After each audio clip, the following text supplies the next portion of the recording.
Hello students, today we are discuss about an important topic and that is how to draw the resonating structure of phenol.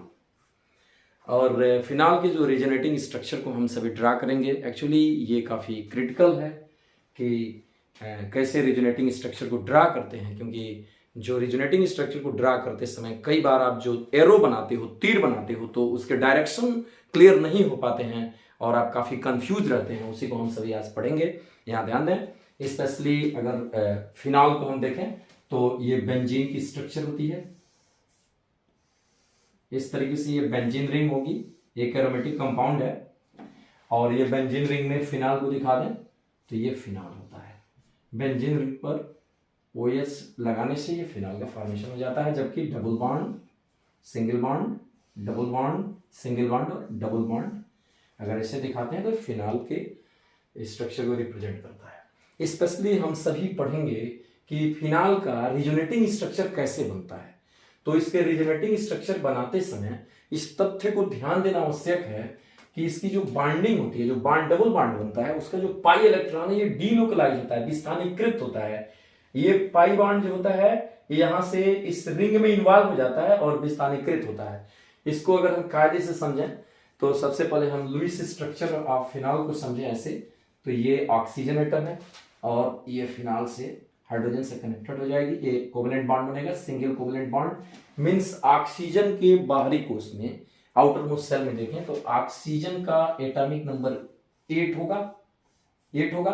तो पहले में 2 electron होगा और बाद में last वाले में 6 इलेक्ट्रॉन होंगे। तो इस ऑक्सीजन के पास 6 इलेक्ट्रॉन होंगे, तो एक इलेक्ट्रॉन तो हाइड्रोजन के साथ कोवेलेंट बॉन्ड में शेयर करेगा, कोवेलेंट बॉन्ड बनेगा, और दूसरा इलेक्ट्रॉन इसमें आ जाएगा, इसके साथ आ जाएगा। दूसरा इलेक्ट्रॉन जो एरोमेटिक रिंग है उसमें इन्वॉल्व हो जाएगा। अभी भी हमारे पास ऑक्सीजन के रूप में 2 लोन पेयर इलेक्ट्रॉन अर्थात कुल इलेक्ट्रॉनों की संख्या 4 हो जाएगी, या ऐसे कहिए कि 2 लोन पेयर इलेक्ट्रॉन बच जाएंगे। तो एक लोन पेयर इलेक्ट्रॉन को हमने ऊपर दिखा दिया, एक वैसे दिखा दिया, और एक हाइड्रोजन के साथ सिंगल कोवेलेंट बॉन्ड बनाएगा और एक एरोमेटिक रिंग में इन्वॉल्व हो जाएगा। तो इस प्रकार हम फिनाल को लुईस स्ट्रक्चर के रूप में भी दिखा सकते हैं, और किस प्रकार ये रिजोनेटिंग स्ट्रक्चर बनेगा इसे हमें ध्यान देना है। यहाँ पे जो लोन पेयर इलेक्ट्रॉन दिख रहा है, इसके रिजोनेटिंग स्ट्रक्चर को हम बनाएं तो ये बहुत इंपॉर्टेंट पॉइंट है कि हर एक स्टेप जो होगा वो अगले पिछले स्टेप का रिजल्टेंट होगा। पिछले स्टेप में जो प्रक्रियाएं हुई हैं उसी का परिणाम होगा। हम देखेंगे कि यहां से जो ये एक लोन पेयर इलेक्ट्रॉन है वो यहां आ जाएगा, इस बॉन्ड पे आ जाएगा, शिफ्ट हो जाएगा, और जैसे ही लोन पेयर इलेक्ट्रॉन यहां शिफ्ट हुआ, डबल बॉन्ड वाला इलेक्ट्रॉन यह कॉर्नर पे शिफ्ट हो जाएगा। हर स्टेप में 2 प्रोसेस होगा। हर स्टेप में याद रखें, जितने भी स्टेप बनेंगे रिजोनेटिंग स्ट्रक्चर के उसमें 2 प्रोसेस होगा। उसी प्रोसेस को हमें समझना है। ये 2 इलेक्ट्रॉन जैसे यहां शिफ्ट होगा और डबल बॉन्ड वाला कॉर्नर पे शिफ्ट हो जाएगा, और इस प्रकार अगला स्टेप बन जाएगा। अगले स्टेप को हम ऐसे बनाएंगे, ध्यान दें। अगले स्टेप में ये बेंजीन का वही एरोमेटिक स्ट्रक्चर बनेगा, एरोमेटिक स्ट्रक्चर बन जाएगा। यहां ऊपर की तरफ ऑक्सीजन के साथ hydrogen covalent bond, single covalent bond form की है। ये 2 इलेक्ट्रॉन लोन पेयर इलेक्ट्रॉन को दिखा देंगे, और यहां से इलेक्ट्रॉन शिफ्ट हो गया इसलिए डबल बॉन्ड बन जाएगी। जैसे इलेक्ट्रॉन यहां से शिफ्ट हुआ तो इस पे प्लस का सिंबल दिखा देंगे। ये प्लस का सिंबल इसलिए हो गया कि यहां से आपने देखा ये 2 इलेक्ट्रॉन जो है, एक लोन पेयर इलेक्ट्रॉन इस बॉन्ड पे शिफ्ट हो गई तो ये डबल बॉन्ड हो गया। चूंकि इसने इलेक्ट्रॉन को यहां दे दिया है, यहां पे शिफ्ट हो गया, इसलिए पॉजिटिव चार्ज हो जाएगा, और ऊपर एक लोन पेयर इलेक्ट्रॉन जैसे था उसको हमने दिखा दिया, और एक जो सिंगल बॉन्ड है ऑक्सीजन हाइड्रोजन के बीच हो जाएगी। और उसके अलावा आपने देखा डबल बॉन्ड, डबल बॉन्ड जो होते हैं, 2 डबल बॉन्ड एक साथ एग्जिस्ट नहीं कर पाते, तो इसलिए डबल बॉन्ड वाले जो इलेक्ट्रॉन्स होते हैं वो ये सीधे डबल बॉन्ड वाला इलेक्ट्रॉन कॉर्नर पे शिफ्ट हो जाएगा। इसको हम ऐसे दिखा देंगे, डबल बॉन्ड वाले इलेक्ट्रॉन को जैसे कॉर्नर पे शिफ्ट होगा तो इस कॉर्नर पे। अब इसके प्रोसेसिंग का रिजल्टेंट ये नेक्स्ट स्टेप है, जो सेकंड स्टेप है वो इसकी प्रोसेसिंग का रिजल्ट है। तो यहाँ पे शिफ्ट हो गया, जैसे यहाँ पे शिफ्ट हो जाएगा, बाकी जैसे बना हुआ है पहले वाले स्टेप में 1 में जैसे बना है उसी तरह हम इसको बना देंगे, और अगले स्टेप में हम ये प्रोसेस करा देंगे। तो ये सेकंड स्टेप, फर्स्ट स्टेप में 2 जो प्रोसेसिंग हुई है, जिसमें ऑक्सीजन का एक लोन पेयर इलेक्ट्रॉन यहां शिफ्ट हुआ है, दूसरा डबल बॉन्ड वाला इलेक्ट्रॉन कॉर्नर पे शिफ्ट हुआ है, इस कॉर्नर पे हमने शिफ्टिंग दिखा दी है और सेकंड स्टेप को बना दिया। अगले स्टेप में भी 2 प्रोसेसिंग होगी, वही प्रोसेसिंग, सेम प्रोसेसिंग। यहां ध्यान देंगे कि जैसे ही ये इलेक्ट्रॉन है ये अपने नेबरिंग एटम के पास ऐसे शिफ्ट हो जाएगा और डबल बॉन्ड वाले कार्बन पे शिफ्ट हो जाएगा। तो यहाँ का जो इलेक्ट्रॉन है ये यहाँ पे अपने नेबरिंग एटम के पास शिफ्ट हो गया, तो यहाँ पे जैसे शिफ्ट होगा तो इसकी संरचना ऊपर की तरफ पुनः वैसे ही बनती हुई इस तरीके से बनाएंगे। ये एरोमेटिक रिंग, ऊपर पुनः ऑक्सीजन और यहाँ पे एक लोन पेयर इलेक्ट्रॉन पॉजिटिव, इसलिए ये डबल बॉन्ड बनाया है। हाइड्रोजन के साथ आप देख रहे हो कि सिंगल कोवलेंट बॉन्ड बना रहा है। सिंगल कोवलेंट, एक सिंगल बॉन्ड का कांसेप्ट है इसमें कि इलेक्ट्रॉनों की संख्या 2 हो।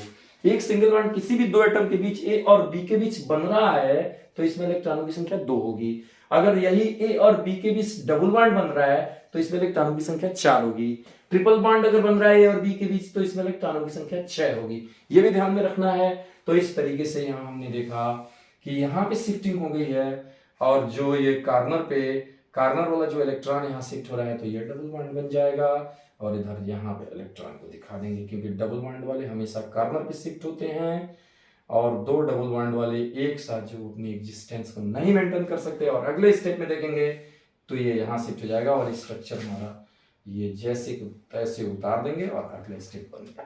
तो अगले स्टेप में आपने देखा कि यहाँ इस बॉन्ड को जैसे पहले वाले स्टेप में था उसी तरह उतार दिया। ये जो इलेक्ट्रॉन था अपने नेबरिंग एटम के पास शिफ्ट हो गया और यहाँ डबल बॉन्ड वाला इलेक्ट्रॉन कार्बन पे शिफ्ट हो गया। इस तरह स्टेप 3 हम देख लेंगे और आसानी से बन जाएगा। अगले स्टेप की बात करते हैं तो पुनः यह इलेक्ट्रॉन अपने नेबरिंग एटम के पास शिफ्ट हो जाएगा, डबल बॉन्ड वाला कार्बन पे शिफ्ट हो जाएगा और अगले स्टेप को आसानी से बना लेंगे। फिर उसी तरीके से अगले स्टेप बनाते हुए यहाँ पे अगले स्टेप में ऑक्सीजन और हाइड्रोजन एटम के साथ सिंगल बॉन्ड से बनाएगी, एक लोन पेयर इलेक्ट्रॉन दिखाएंगे पॉजिटिव इसलिए कि डबल बॉन्ड में इलेक्ट्रॉन आ गया है।